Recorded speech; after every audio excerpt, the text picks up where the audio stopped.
Бисмилляхи рахмани рахим.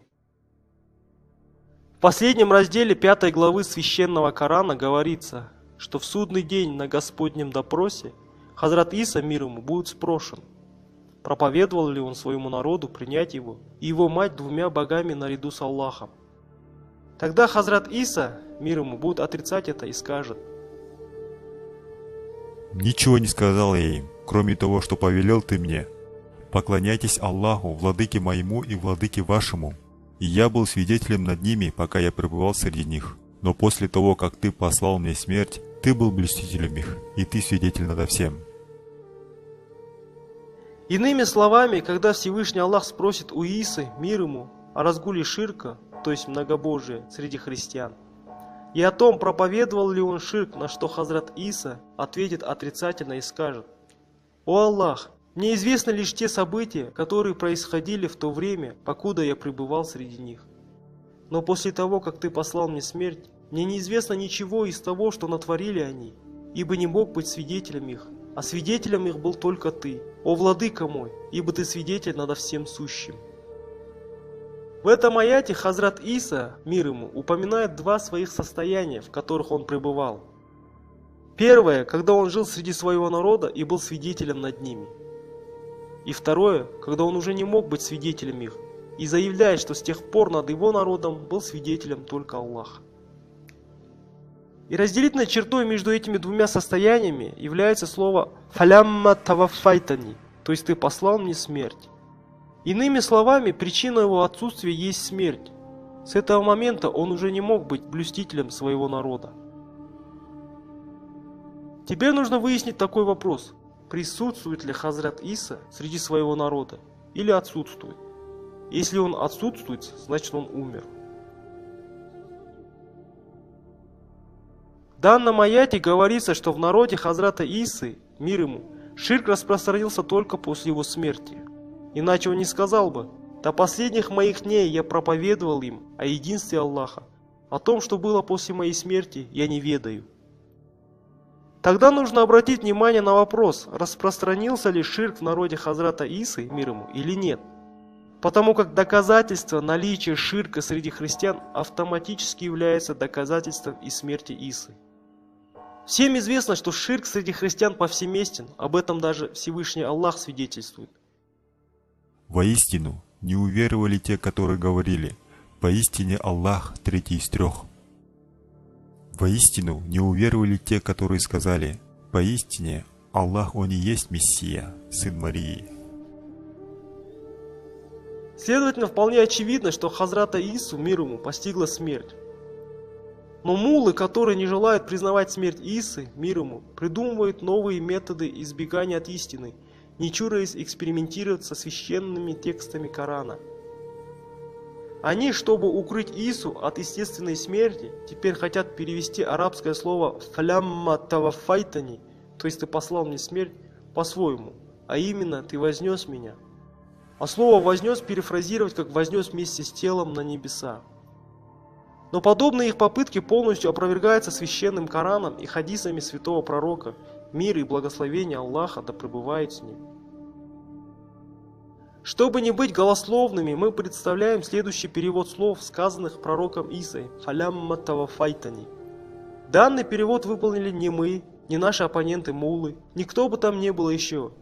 И его выполнил наш святой пророк Мухаммад, мир и благословение Аллаха да пребывает с ним. В ас-Сахих аль-Бухари, считающейся второй самой достоверной книгой после книги Аллаха, говорится: пророк, мир и благословение Аллаха да пребывает с ним, сказал: «В судный день внезапно появится несколько моих последователей, а затем ангелы будут низвергать их в ад. Видя все это, я обращусь: это мои сподвижники, мои сподвижники». Но я получу следующий ответ: «Ты не знаешь, что эти люди наделали после тебя». Тогда я скажу словами праведного раба, то есть раба Божьего Исы, сына Марьяма, мир ему, который сказал: «И я был свидетелем над ними, пока я пребывал среди них. Но после того, как ты послал мне смерть, ты был блюстителем их, и ты свидетель надо всем». Затем мне будет сказано: эти люди стали вероотступниками после того, как ты покинул их. Все мусульмане, независимо от того, к какому течению они принадлежат, на 100% верят, что наш святой пророк, мир и благословение Аллаха да пребывает с ним, ушел из жизни. В выше приведенном ответе он описал свою смерть. Его ответ слово в слово повторяет рассматриваемый ответ Хазрата Исы, мир ему, в священном Коране. И если бы, по мнению пророка Мухаммада, мир и благословение Аллаха да пребывает с ним, ответ Исы, мир ему, «Фалямма тавафайтани» означал «Ты вознес мое тело», то наш пророк, мир и благословение Аллаха да пребывает с ним, не использовал бы это выражение по отношению к себе. То обстоятельство, что святой пророк, мир и благословение Аллаха да пребывает с ним, использовал слова Хазрата Исы, мир ему, по отношению к своей смерти, ясно определяет правильный перевод этих слов, выполненный самим святым пророком Мухаммадом, мир и благословение Аллаха да пребывает с ним, а именно, ты не спаслал мне смерть, и никак иначе. После того, как мы озвучили окончательный вердикт святого пророка, мир и благословение Аллаха да пребывает с ним, в отношении правильности перевода «фалямма тавафайтани», в смысле «ты послал мне смерть», то продолжать дискуссию относительно 117 аята суры Аль-Майда будет верхом неуважения к посланнику Аллаха, мир и благословение Аллаха да пребывает с ним. Потому что вопрос более не звучит так, чья трактовка верна, ахмадийских улемов или же не ахмадийских улемов. Вопрос стоит только так: правильна ли интерпретация пророка Мухаммада, мир и благословение Аллаха да пребывает с ним, или же правильно противоположная ему интерпретация сегодняшних мул. Следовательно, если кто-то не признает и этот факт, то один Аллах ему судья.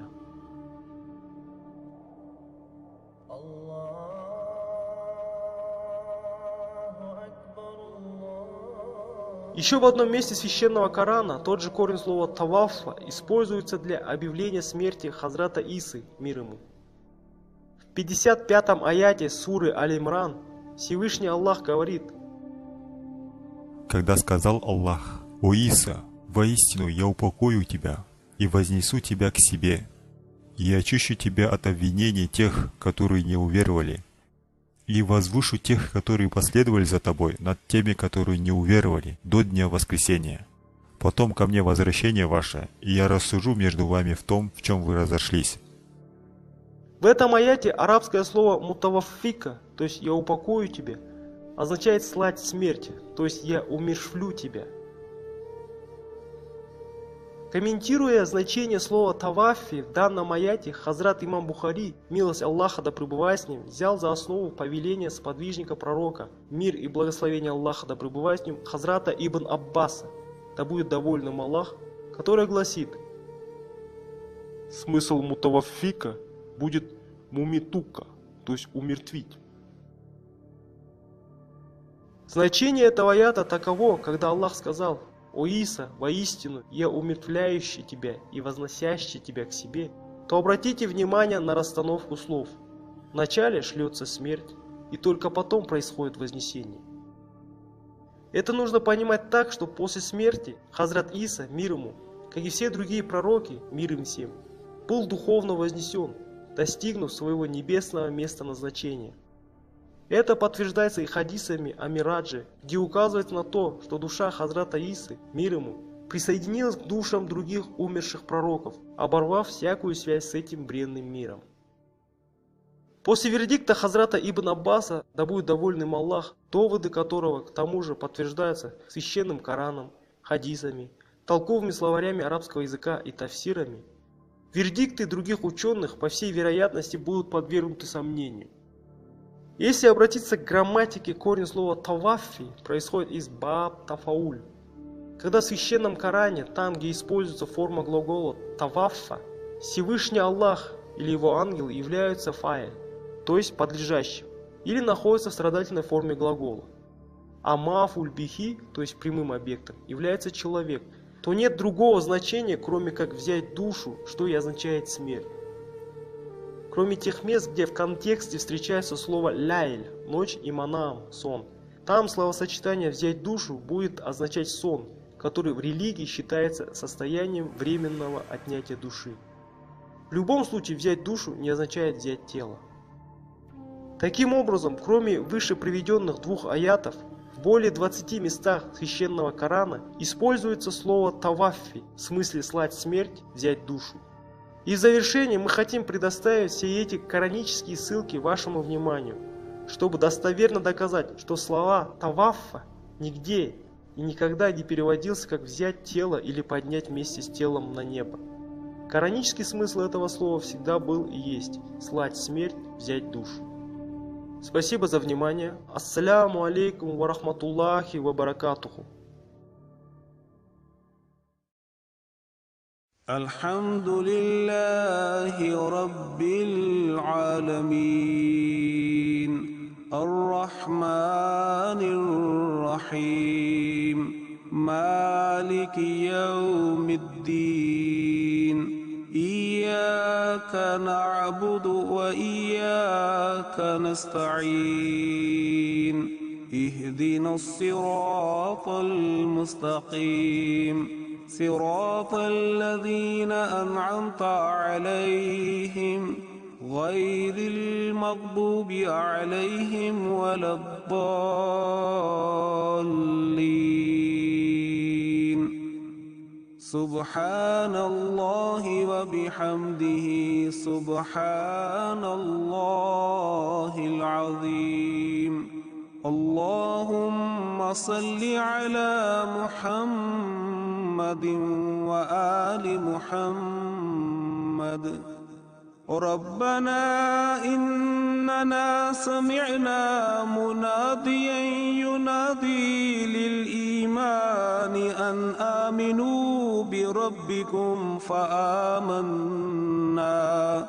ربنا فاغفر لنا ذنوبنا وكفر عنا سيئاتنا وتوفنا مع الأبرار ربنا وآتنا ما وعدتنا على رسلك ولا تخزنا يوم القيامة إنك لا تخلف الميعاد.